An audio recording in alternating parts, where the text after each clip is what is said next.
Students, आज हम discuss करते हैं केमियोस्मेटिक हाइपोथेसिस या केमियोस्मेटिक परिकल्पना। इस परिकल्पना को पीटर माइकल के द्वारा 1961 में प्रतिपादित किया गया था, या कह सकते हैं कि it is proposed by Peter Michael in 1961। Peter Michael एक ब्रिटिश बायोकेमिस्ट थे और इन्हें 1978 में केमिस्ट्री में नोबेल प्राइज़ मिला था। अर्थात ये ब्रिटिश बायोकेमिस्ट केमिस्ट्री क्षेत्र में कार्य करते थे और इन्हें केमियोस्मेटिक हाइपोथेसिस की परिकल्पना को समझाने के लिए या इसको सॉल्व करने के लिए 1978 में नोबेल प्राइज़ के द्वारा नवाजा गया था।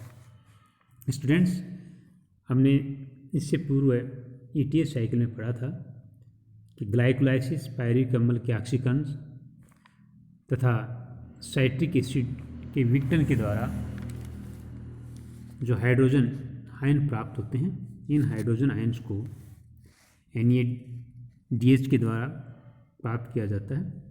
साथ साथ इसी प्रकार से सक्सिनेट के द्वारा प्राप्त किया जाता है और ये NADH तथा सक्सिनेट इनका विघटन होता है और विघटन के बाद इनमें हाइड्रोजन आयन को लिबरेट कर दिया जाता है या इनसे हाइड्रोजन आयन निकलते हैं। ये हाइड्रोजन आयन्स माइटोकॉन्ड्रिया की इनर मेम्ब्रेन की मैट्रिक्स सतह से साइटोप्लाज्मिक सतह की तरफ स्थानांतरित होते हैं। चूँकि ये आयन यहाँ पर स्थानांतरित हो सकते हैं मैट्रिक्स से साइटोप्लाज्मिक फेस पर, क्योंकि ये जो इनर मेम्ब्रेन होती है बेसिकली हाइड्रोजन आयन के लिए इम्परमेबल होती है, तो इसलिए हाइड्रोजन आयन वापस मैट्रिक्स सतह पर नहीं आ पाते। ये वापस प्रोटॉन चैनल के द्वारा ही मैट्रिक्स सतह की तरफ आते हैं। हम देखते हैं कि जैसे जैसे हाइड्रोजन आयन साइटोप्लाज्मिक सतह की तरफ आते हैं तो यहाँ पर हाइड्रोजन आयन की कंसंट्रेशन बढ़ जाती है। हाइड्रोजन आयन का तात्पर्य यहाँ पर प्रोटॉन से है और ये प्रोटॉन जब यहाँ पर संख्या में अधिक हो जाते हैं तो इस साइड की pH या ये कह सकते हैं कि साइटोप्लाज्मिक फेस की pH कम हो जाती है और यहाँ पर प्रोटॉन ग्रेडियंट उत्पन्न हो जाता है। साथ साथ मैट्रिक्स फेस के ऊपर हाइड्रोक्सिल आयन के कारण ऋणात्मक विभव पाया जाता है या वहाँ पर हाइड्रोक्सिल आयन ज़्यादा मात्रा में पाए जाते हैं। हमने डिस्कस किया था कि ETS सिस्टम में या इलेक्ट्रॉन ट्रांसपोर्ट चेन में या रेस्पिरेटरी चेन में, जिसमें ऑक्सीडेटिव फोस्फोरिलेशन की क्रिया के द्वारा ऊर्जा का उत्पादन होता है, तो यह हाइपोथेसिस भी केमियोस्मेटिक हाइपोथेसिस या केमियोस्मेटिक परिकल्पना भी एनर्जी प्रोडक्शंस को एक्सप्लेन करती है। ETS में जब इलेक्ट्रॉन कॉम्प्लेक्सेस के थ्रू प्रवाहित होते हैं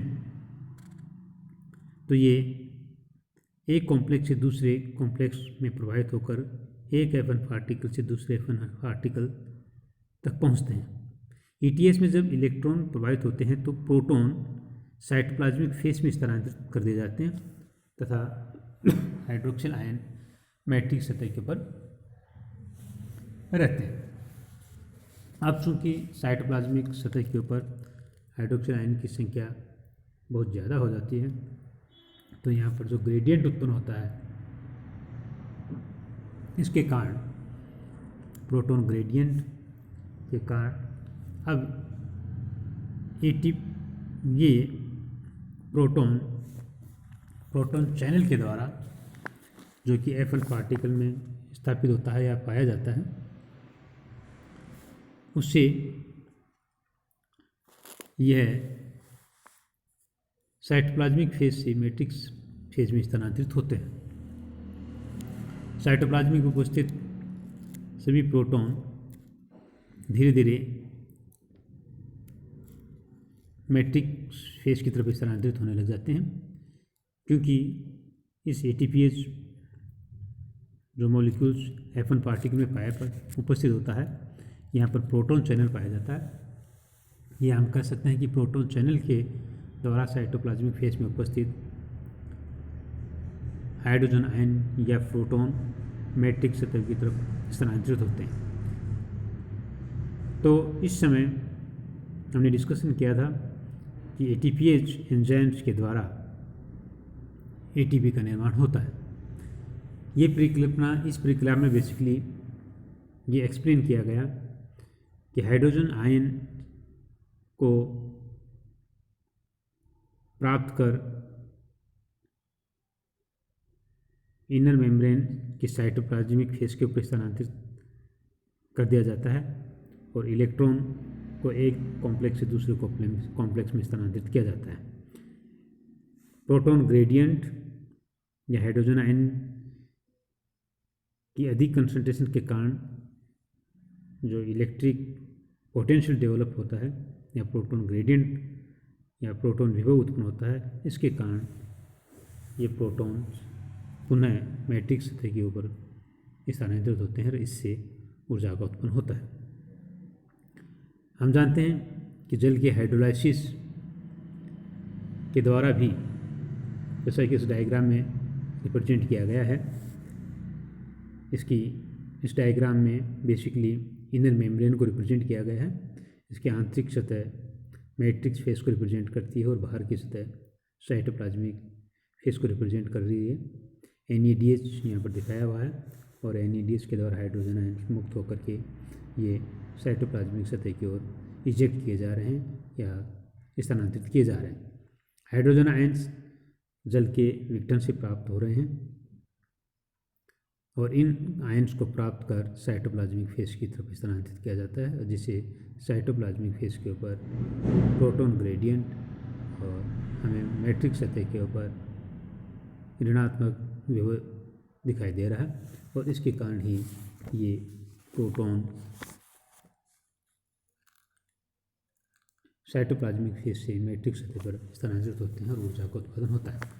इस परिकल्पना में बेसिकली हमें तीन चीज़ें दिखाई देती हैं, या ये कह सकते हैं कि माइटोकॉन्ड्रिया की आंतरिक सतह के अंदर तीन प्रकार की क्रियाएं संपन्न होती हैं। पहली में हम कह सकते हैं प्रथम क्रिया में इलेक्ट्रॉन का स्थानांतरण होता है, जो एक कॉम्प्लेक्स से दूसरे, तीसरे, चतुर्थ तथा पंचम कॉम्प्लेक्सेस के मध्य इलेक्ट्रॉन का यहाँ स्थानांतरण किया जाता है। सेकेंड जो क्रिया संपन्न होती है उसे हम कहेंगे प्रोटॉन अनुकरण, जिसे प्रोटॉन ट्रांसलोकेशन के नाम से जानते हैं, या प्रोटॉन का ट्रांसलोकेशन होना साइटोप्लाज्मिक सेल से मैट्रिक्स सतह पर प्रोटॉन चैनल के द्वारा। और थर्ड जो बेसिक मैकेनिज्म है ATP का संश्लेषण। तो ये ये परिकल्पना केमियोस्मैटिक परिकल्पना के नाम से जानी जाती है। थैंक्स।